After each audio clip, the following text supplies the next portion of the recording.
Hello hi welcome to our channel. వచ్చేసానండి మీ ముందుకి మంచి రెసిపీతో. చాలా ఈజీ అంటే ఈజీ అండి ఇది. చూడండి, పుచ్చకాయ ముక్కలు. స్వీట్ నచ్చిన వాళ్ళు, స్పైసీగా తినాలనుకునే వాళ్ళు, అందులో ఈ ఎండాకాలం వాటర్ కంటెంట్ కూడా దీంట్లో ఎక్కువ ఉంటుంది కాబట్టి ఇది తింటే చాలా మంచిదండి. ఒకసారి ఇంట్లో ట్రై చేయండి. ఎలా చేయాలో ఇప్పుడు మీకు బాగా వివరించి చెప్తానండి. Hello welcome to our channel. ఈరోజు చేయబోతున్నానండి. సమ్మర్ వచ్చేసింది కదా, ఈ వేడి వేడి ఎండలకి కూల్గా పుచ్చకాయ ముక్కలతో ఒక చిన్న రెసిపీ చేస్తున్నాను. మీరు కూడా ట్రై చేయండి. కడుపులో చల్లగాను ఉంటుంది, ఆరోగ్యానికి ఆరోగ్యకరంగా ఉండేటట్టు ఈ వీడియో చేస్తున్నాను. మరి ఇంకెందుకు లేటు, చూసేద్దామా. మొదటగా పుచ్చకాయని ఇలా పీసులుగా కట్ చేసుకోవాలి.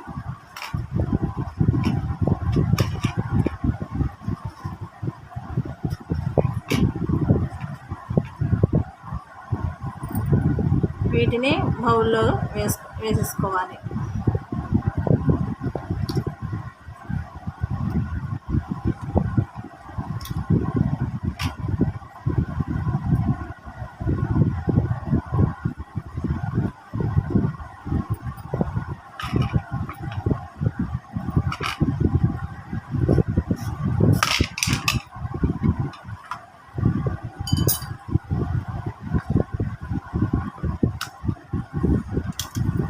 తర్వాత ఈ మిగతా దాన్ని కూడా ఇలాగా ముక్కలుగా, రెడ్ వరకేనండి, వైట్ వద్దు, బాగోదు, టేస్ట్ కూడా ఉండదు.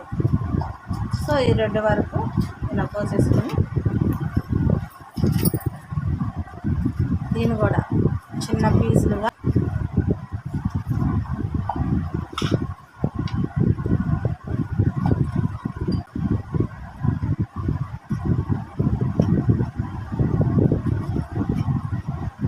బౌల్లోకి చిన్న ముక్కలుగా వేసేసుకున్నాము.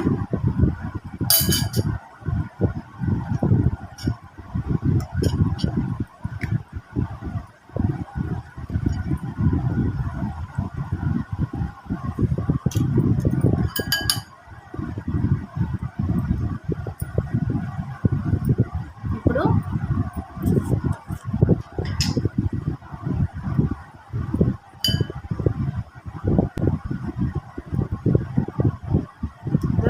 ఇందులో కొంచెం సాల్ట్ వేసుకుంటాం. ఏంది స్వీట్గా ఉండే పుచ్చకాయల్లో సాల్ట్ వేస్తుంది అనుకుంటున్నారా? Wait and see.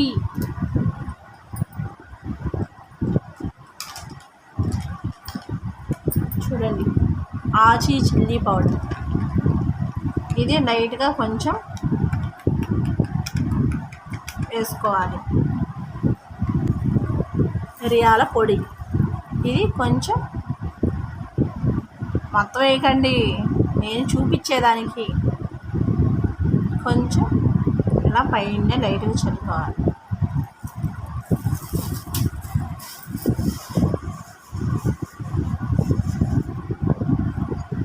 ఇప్పుడు వీటిని బాగా కలిపేసుకున్నాం.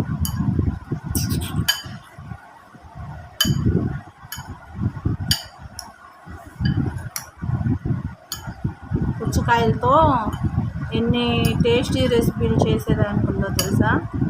జ్యూస్ చేసుకో, ఏంటంటే ఎక్కువగా హైడ్రేషన్ అయిపోద్ది ఒళ్ళు. సో కాబట్టి పిల్లలకైతే, ఎదిగే పిల్లలు కదా, ఒక 5 ఏళ్ళ నుంచి 10 ఏళ్ళ పిల్లలకి, 15 ఏళ్ళ పిల్లలకి ఎక్కువగా ఉప్పు మీద ఉంటుంది. ఇలా ఉప్పేసి పిల్లలు ఆడుకుంటుంటారు కదండి. చూడండి, ఇలా చేసుకొని తిని చూడండి.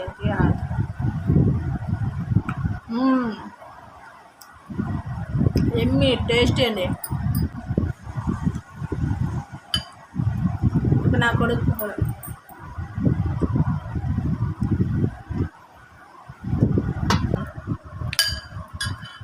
చూడండి, ఈ ఎండాకాలంలో చల్లగా స్పైసీగా ఎంగిట్ లేకుండా తినాలంటే ఇలా చేసుకొని ఒకసారి ట్రై చేసి తిని చూడండి. నాకైతే సూపర్గా ఉంది. వీడియో కూడా ఆపేసి తినాలనిపిస్తుంది.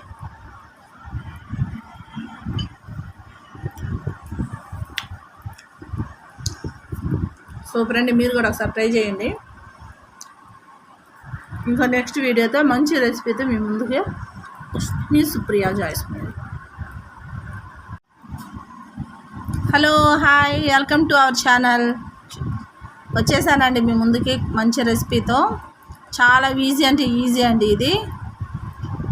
చూడండి, పుచ్చకాయ ముక్కలు. స్వీట్ నచ్చిన వాళ్ళు, స్పైసీగా తినాలనుకునే వాళ్ళు, అందులో ఈ ఎండాకాలం వాటర్ కంటెంట్ కూడా దీంట్లో ఎక్కువ ఉంటుంది కాబట్టి ఇది తింటే చాలా మంచిదండి.